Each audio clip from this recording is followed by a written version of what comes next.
They kept piling up on the table. Each envelope was like a new facade, deeper than the last.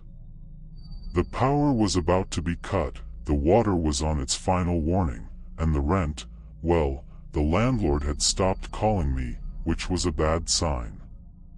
I didn't have the courage to check my bank balance. There were only a few coins left in my pocket and half a bottle of water. I can't say what made me open that website. It was one of those dark corners of the internet where no one trustworthy ever looks for a job. The ad flashed like a subliminal message, grabbing my attention.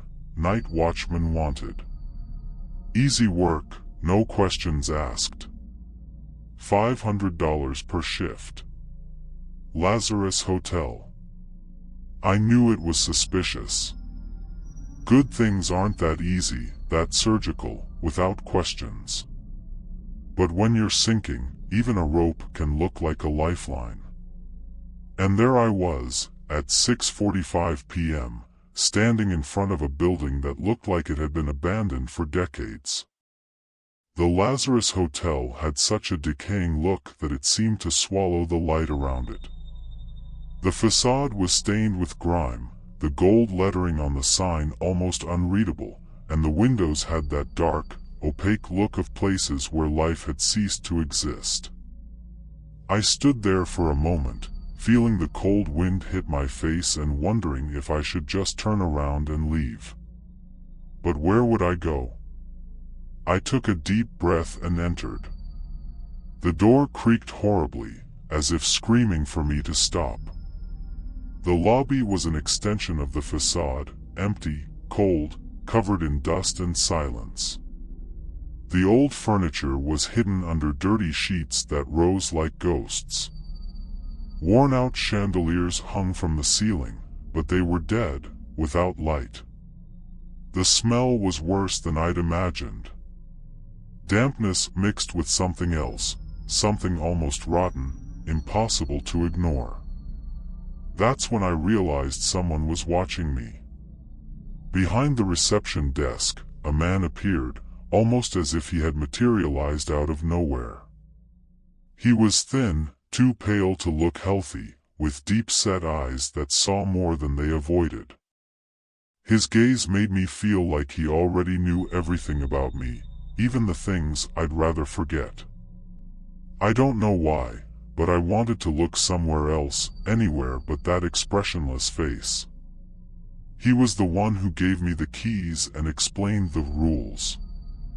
One rule, actually, don't go into room 607. He didn't need to say anything else. He didn't bother explaining why. He simply handed me the key and disappeared through a side door, as if he had never been there. I was left alone in the lobby, the silence almost tangible, suffocating. I looked at the bunch of keys in my hand. One of them was different from the others, old, large, with the number 607 etched into its worn metal. I held that key for a moment, feeling its weight, and a shiver ran down my spine. Something was wrong. The clock on the wall read 10:45 p.m. In 15 minutes, the shift would officially begin. I took the backpack off my back and placed it on the counter. The place was absurdly cold, even though I couldn't see any signs of windows being open. The wind was coming from somewhere, whispering softly, as if the building were breathing. I looked at the elevator in the opposite corner of the lobby. It looked as old as the place, with metal doors that creaked just by looking at them. I felt like I was being given a present again, even though I was alone. It was an irrational thought, but the feeling wouldn't leave me. I tried to push those thoughts away. I needed to stay focused. It was just one night. Sit behind the counter, wait for time to pass, and leave with $500 in my pocket. Easy money. It almost felt like a deal with the devil. But no matter how much I told myself that, my eyes kept drifting back to the key for room 607. It felt colder than the others, like it could burn my fingers. There was something wrong. And yet, there I was, ready to spend the night in a place that didn't want anyone inside. When the clock hit 11 p.m., I felt like something had changed in the hotel. It was as if the building had been awakened with the night, breathing harder, heavier. Every sound echoed through the empty halls, the creaking of old wood, the wind hissing through invisible cracks, even my own heart pounding in my chest. I did what anyone would do. I chose a safe spot. I sat behind the reception counter, keeping the backpack in my lap and trying not to pay attention to the emptiness of the lobby in front of me. There was a feeling that someone might appear at any moment, coming out of nowhere, like the man who gave me the keys. I tried to kill time checking my phone, but the battery was almost dead. No signal. No messages. The black screen reflected my tired face. It was probably better this way. Part of me didn't want to see anything else but what was already there. At midnight, I heard the first strange sound. It came from above. A slow, heavy dragging sound, like furniture being pushed across the floor. That wouldn't be a big deal in a normal building, but the Lazarus Hotel had no guests. There was no one here. I knew that. The sound stopped for a moment, then started again, louder this time. I felt my body freeze. That sound shouldn't have been happening. Maybe it was rats, I thought, or some bigger animal taking shelter in one of the rooms. But that was self-deception. No animal would move furniture. The dragging stopped as suddenly as it had started. A heavy silence fell over the lobby, the kind of silence that makes your ears hurt. I tried to breathe deeply and remind myself why I was there. $500. I just needed to hold on until morning. But an uncomfortable feeling started to grow inside me, like a pressure at the back of my head. Then came the elevator. A ding echoed through the hotel, followed by the sound of the doors slowly opening. I looked at the panel above the elevator. It was on the 6th floor. The 6th floor, where room 607 was. A chill ran down my spine when I realized the elevator was descending. The numbers lit up one by one, the digits changing like the ticking of a clock. 5, 4, 3, 2, 1. I stood up without realizing it. The sound of the elevator now filled the lobby, a heavy mechanical noise that seemed more and more out of place. I wanted to run, but my legs wouldn't move. The urge to look, to be sure of what was happening, paralyzed me in place. The doors finally opened. There was no one inside. The empty elevator looked inviting in the wrong way, like an open mouth waiting to swallow something. Even from a distance, I could smell it, the same damp, rotten odor that lingered throughout the hotel. I tried to convince myself it was just a malfunction, a mechanical failure that made the elevator move on its own. But then we stepped in. On the dusty floor of the elevator, there were footprints. They weren't clear, but they were undeniable. They looked wet, as if someone had walked through water or mud, and they led to the lobby rug, where they disappeared. I looked back, but the place was still empty. Every dark corner seemed deeper, like something was hiding in there. I tried to convince myself there was no reason to panic. Maybe they were old footprints, left by the man who gave me the keys or some other staff member. Maybe he had used the elevator. But my mind told me otherwise. I knew I hadn't heard anyone. There was no sound besides the elevator descending. My hands were sweating, cold and trembling. I grabbed the bunch of keys and the scales, as if the metal could anchor me back to reality. The key for room 607 was still there, separated from the others, hanging at the corner of the keychain like a burden. Looking at it only made everything worse. I need to distract myself. Maybe I should go up and check the floors, or just move around to keep from losing my mind sitting in that spot. I decided to make a round. I don't know what gave me the courage, but something about the inertia of the lobby terrified me even more. Better to face the emptiness of the hallways than wait for the emptiness to swallow me right there. I grabbed a flashlight I found under the counter and started walking. The sound of my footsteps echoed on the dusty floor. Every hallway I crossed seemed endless, as if the floors had no end. The silence felt alive. I could hear my heart beating louder than the sound of my breath. When I reached the second floor, I heard the elevator open again. The ding was so loud I almost stumbled. I ran to the side stairs and peeked down at the ground floor. The elevator was empty again, but its doors closed slowly, as if someone were inside. I wanted to scream, but I couldn't. The silence returned. And this time, it felt like it was waiting for something. I kept climbing. I don't know what made me keep going, but it felt important. Like the building knew I was going to the 6th floor, whether I wanted to or not. Climbing the stairs felt like an impossible challenge. Each landing seemed longer, as if the building was trying to wear me out, draining all my energy. The sound of my boots echoed off the walls, muffled but insistent. I felt like something was counting my steps. $500. I kept repeating it in my head, like a mantra. Hold on until dawn. Just one night. But the higher I climbed, the less that idea made sense. There was something wrong with the air, like the building was sick, rotting from the inside out. On the 5th floor, the smell got worse. It wasn't just dampness and dust. It was a stronger odor, like meat left out in the sun for too long.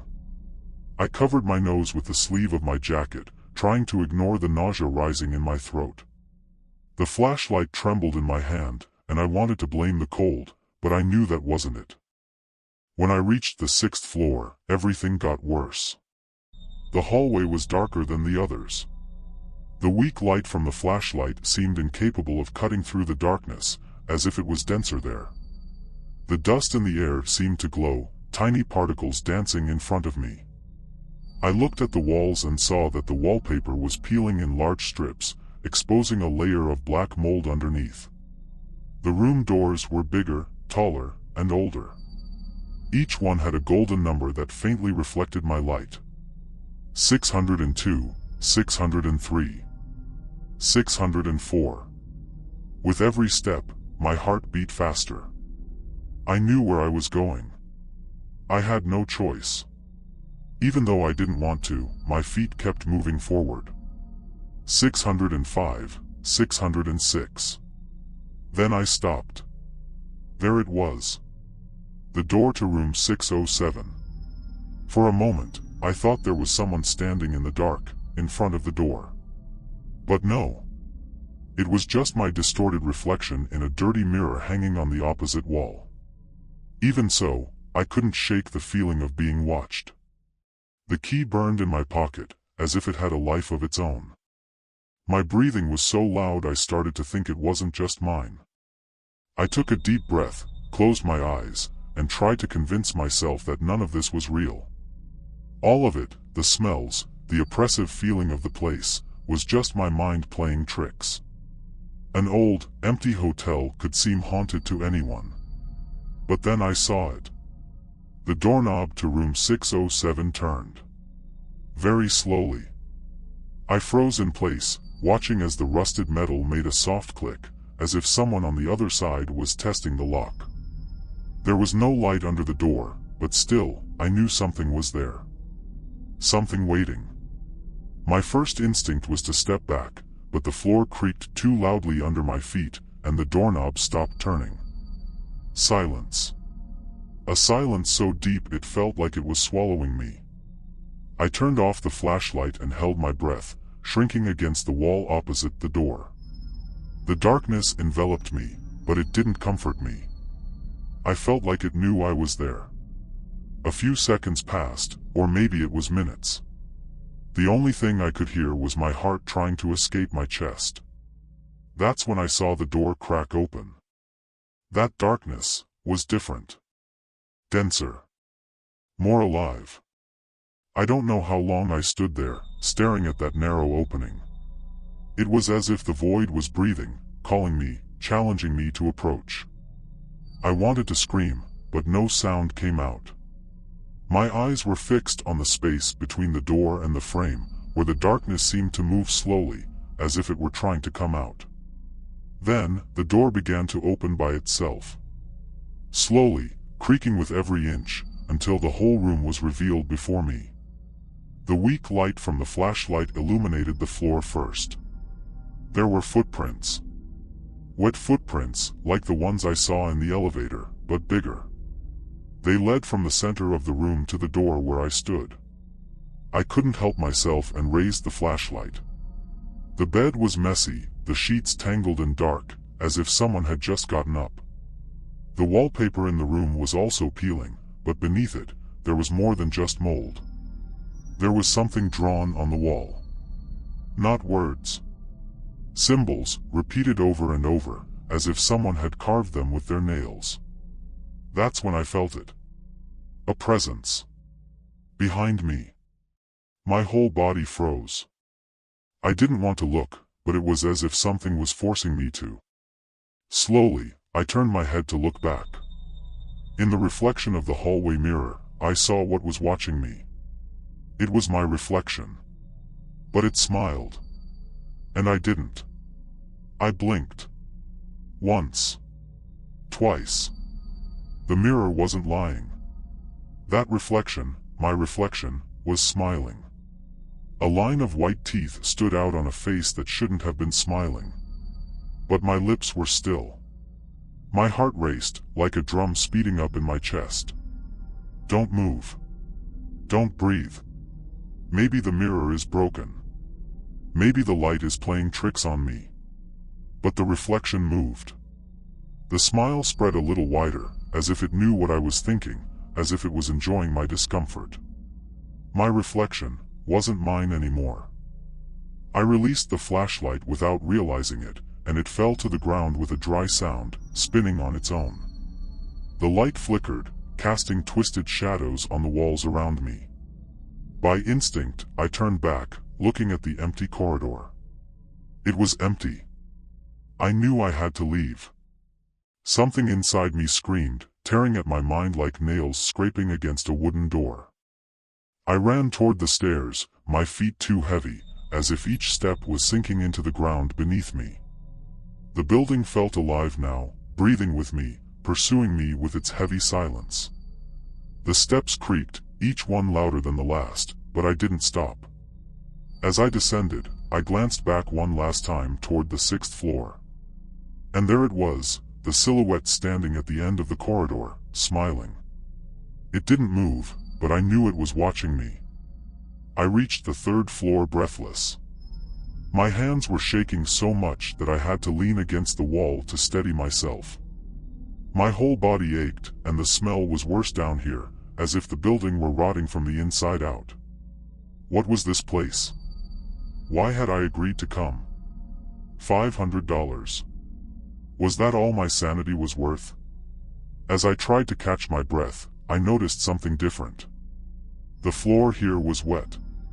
Drops had pooled in puddles that reflected the dark ceiling. I looked up and saw it. The concrete was soaked, as if something was leaking through it. Thick, dark drops slowly dripped down, forming a small river that ran toward the stairs. My head spun, and the nausea returned with force. I wanted to ignore it, but my eyes wouldn't obey me. With every drop that fell, I felt that something was wrong. Follow the trail. It was as if a part of me wanted to run, but another part was being guided, against my will. The drops led me to the end of the hallway, where a half-open door waited. The weak light from the flashlight illuminated a worn plaque, "Maintenance Room." I hesitated, but a stronger force pushed me forward. Slowly, I nudged the door open with my fingertips. It gave way without resistance, revealing a small, dimly lit room where rusty metal shelves lined the walls. Old tools were scattered on the floor, as if someone had dropped them in haste. And then I saw it. In the center of the room, right in the middle of the stained concrete floor, was a huge puddle of dark water, black as oil. It pulsed, vibrating slightly, as if it were alive. My feet refused to step in, but something inside the puddle caught my attention. An object, small and shiny, was sinking slowly into the liquid. A watch. My watch. It wasn't the ground floor. The elevator stopped with a loud, grating screech, the sound of its gears twisting, as though the metal itself was in pain. I looked at the numbers, trying to make sense of it. The display was blank, as though it had completely shut off. There was no indication of where I was headed. The silence was suffocating, but the feeling that something was there, watching me, grew stronger. I could feel the pressure in the air, increasing as if the elevator was being compressed by something invisible. A faint, heavy breathing filled the space around me. It wasn't mine. It wasn't my breath. Suddenly, the elevator swayed. The lights flickered and everything went dark for a moment. When they came back on, I wasn't in the hotel anymore. The place I saw was different. Concrete walls, crumbling but still solid. There were no doors. No corridors.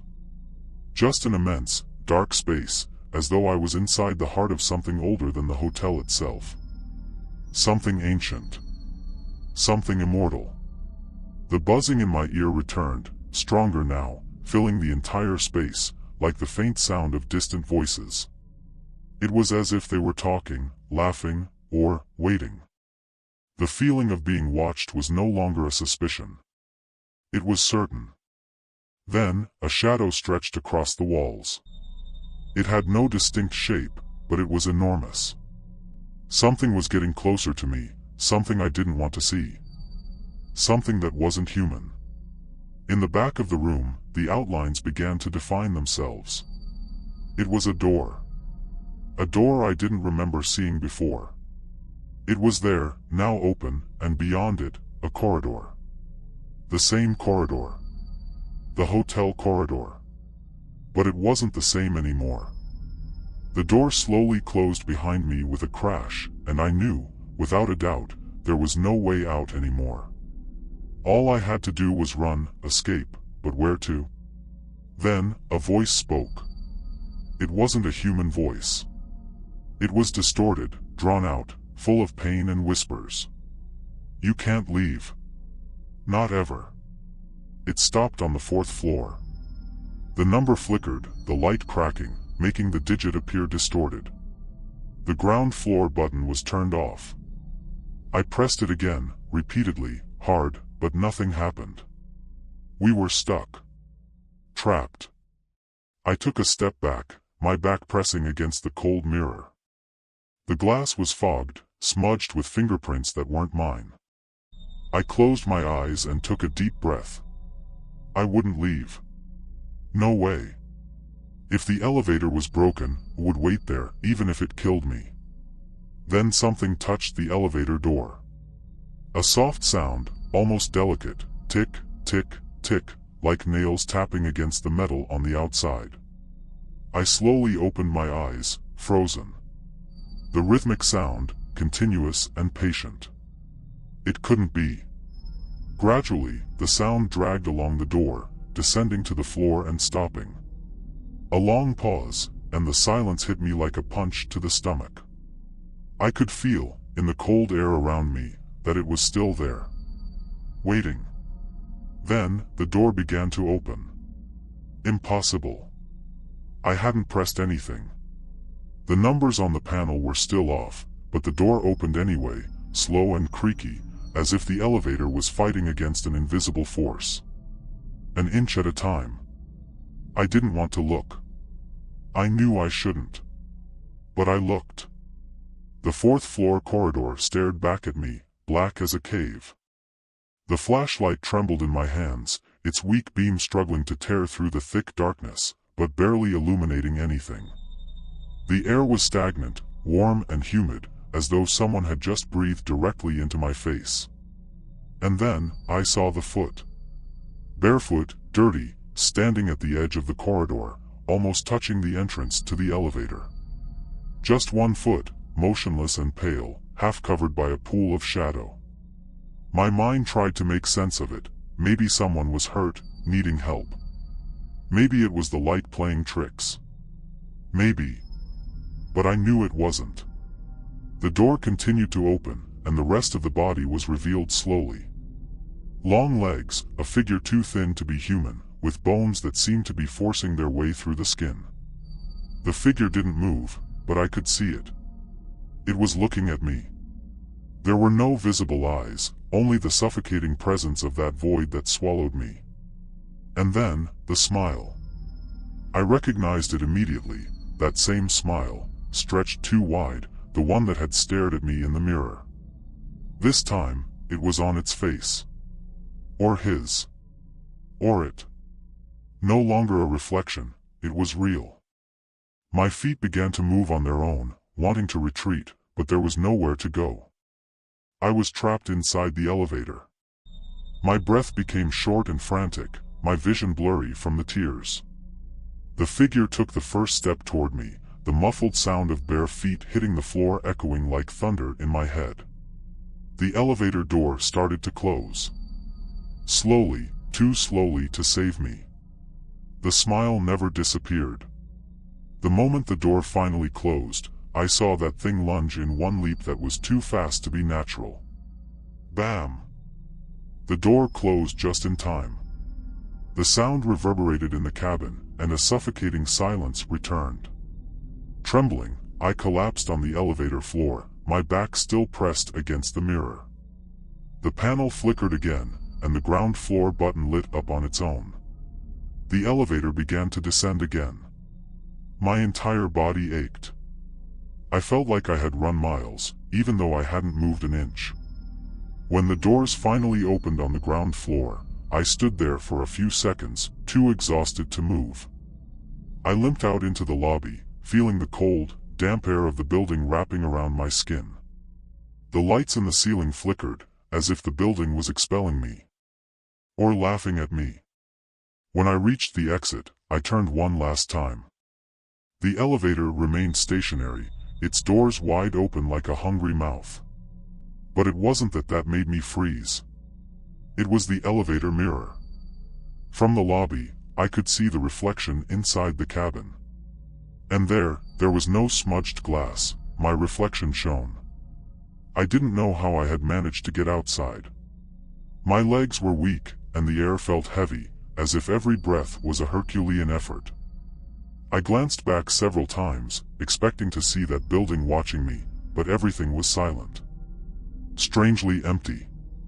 When I finally reached the sidewalk, the sight of the outside world seemed absurd. Like that nightmare was fiction, and I had simply made an agreement. Traffic flowed normally. Cars passing by, people walking hurriedly, not caring about the building I had just escaped from, something indescribable. I need answers. I need to go back. It didn't make sense to return to the building. It was an irrational impulse, something instinctive screaming inside me.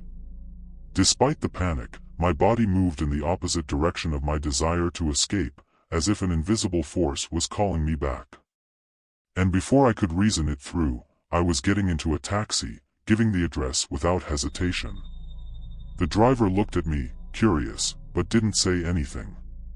He seemed as normal as anyone else, which made me feel even more lost. How could something so wrong be happening, and the people around me continue their lives as if nothing was happening? The ride to the building felt eternal. The city, somehow, grew darker as I approached, as if the streets were distancing themselves from the light. Even out there, a sense of desolation seemed to grow inside me. Every red traffic light, every turn in the road, brought me closer to the nightmare, as if I was being pulled toward a force I couldn't understand. When the taxi stopped in front of the building, my stomach tightened. I knew what I had to do. I needed to know the truth. The fear wasn't just a presence anymore, it was becoming a part of me. I had no choice. The driver looked at me strangely as I got out, but said nothing. The door to the building was ajar. The same cold, imposing entrance. There was no one. There was nothing. Just a pressure in my head, as if the building was waiting for me, with something waiting inside. Inside, the reception area was deserted, the lights flickering faintly, as if the building itself was hesitating to let me in. The tension squeezed my chest, but, as if in a trance, I walked toward the elevator. The same elevator. The number 4 was still illuminated on the panel. For a moment, I hesitated. A faint thought, an idea telling me to leave, to run, to never look back. But I couldn't. Not anymore. Something inside me knew I was doomed to return. That my fate was somehow intertwined with that building in a way I couldn't understand.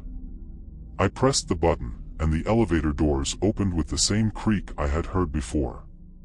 The cabin was empty. The mirror on the front wall reflected my face. But it wasn't just my face. I saw the figure.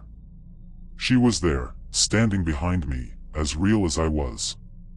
The stretched smile on her face seemed to have widened, as if waiting for something.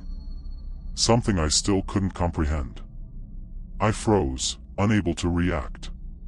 The image of myself reflected in the glass looked wrong. When the elevator doors closed, I felt a growing pressure on my chest. It was as if something was compressing me, crushing me from the inside out. The sensation of being present had never been so intense, as if the building was breathing on its own, waiting for something.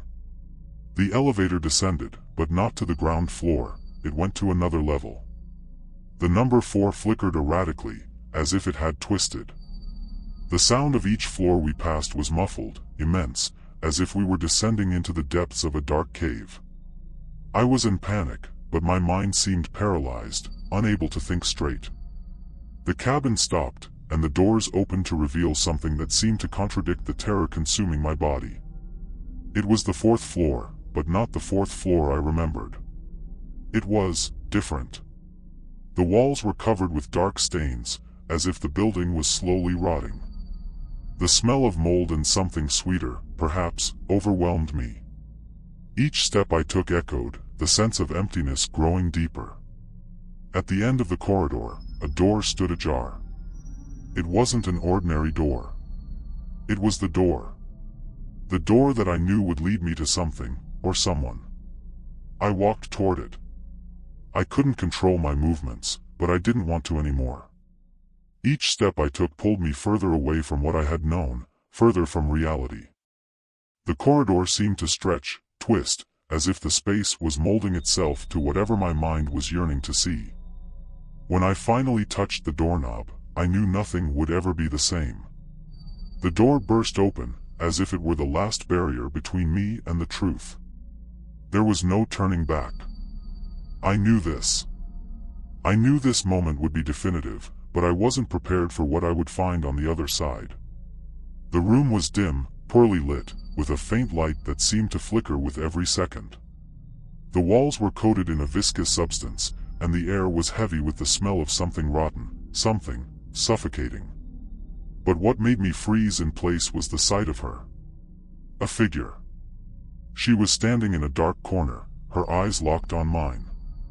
I would recognize those eyes that had been reflected in the elevator mirror. But now, what had seemed like just a reflection had become real, and the expression on her face was a mix of disdain and knowledge. As if she knew something I didn't yet understand, something that was waiting for me. The space around me seemed to distort, as if the building itself were alive, reacting to my presence. I could feel the pressure increasing, the sensation of being swallowed by that place. There was no escape. She took a step forward. I didn't see her move, but suddenly, she was right there, in front of me. Her presence was overwhelming, and I felt a sharp pain in my chest, as if my heart was about to explode. Fear consumed every inch of my body, but something stronger was forming inside me. A curiosity. A need to understand. You came. Her voice echoed through the room, but not in a normal way. It wasn't just sound. It was as if she spoke directly into my mind, each word dragging itself, penetrating deeply. The anguish paralyzed me, but something else emerged. Anger. Why was I here? What did she want from me? I no longer knew what to feel. I only knew that her presence was eating away at me, as if I were about to disintegrate, merge with that place. You will understand. Everything is happening now. The game begins, and you are the last piece. Her words hit me like a punch to the stomach. I tried to breathe, but the air seemed to evade me. The game? The figure shifted, and suddenly, the room began to spin. Everything turned into a spiral, as if reality were disintegrating before my eyes. The floor stretched away, the walls twisted. I fell, but not to the floor. I fell into an abyss, into an endless space, where time didn't make sense. I wanted to scream, but no sound escaped. I wanted to run, but there was nowhere to go. Everything dissolved into an immense void, and what remained was a single thought, a single certainty: there was no escape. And then, like a flash of light, a thought crossed my mind, not as a voice, but as a snap inside me: you're already here. I was trapped. Forever. The building, that figure, the game, all were part of something I had already begun, something I could no longer finish. No matter what I did, no matter where I went, I was already part of those walls, those shadows, that place. All that was left was to wait.